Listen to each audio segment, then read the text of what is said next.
turbocharger silencer, and we are doing maintenance cleaning right now. Did you know that this part has very important role in our turbocharger? Without this, we cannot stay here in engine room because we cannot take the noise created by turbocharger. It's the same that there's a drilling machine in your head. So the usual maintenance that we do this on board is we replace a filter or we put the filter so that the dust will not go inside. But be careful when you're doing maintenance of this. This part suppress the noise of turbocharger so that our turbocharger will not create too much noise that we cannot take here in engine room. Did you know that inside of this plate filter there is a special part that suppress the noise? So this part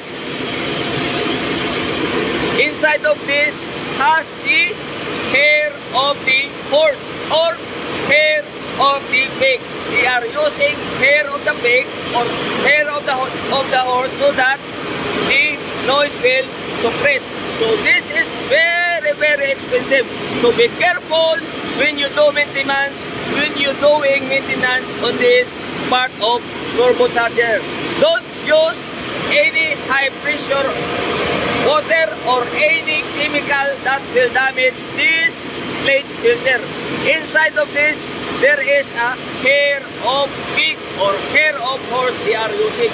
So this is very expensive. This is expensive than compressor oil of our rotor. So the usual thing that we do this, that we do on board is we are only changing the filter so that the dust will not go inside. As can you see, second engineer is only cleaning by air. So we don't use any chemical or any water that will damage this plate of filter. Can you see that? So that is the cover. So there is a cover here. There is a screen cover here that we put a air filter. But as I already said, don't use any chemical or high pressure that for cleaning of this plate filter because this has hair of horse inside that if this part will damage, the noise will come out on the engine room. So this is very important part of turbocharger. So be careful when you're doing maintenance on this part of turbocharger. So that's all. Please share and like this video in our Facebook and YouTube channel. This is Jeff Elrich. Bye.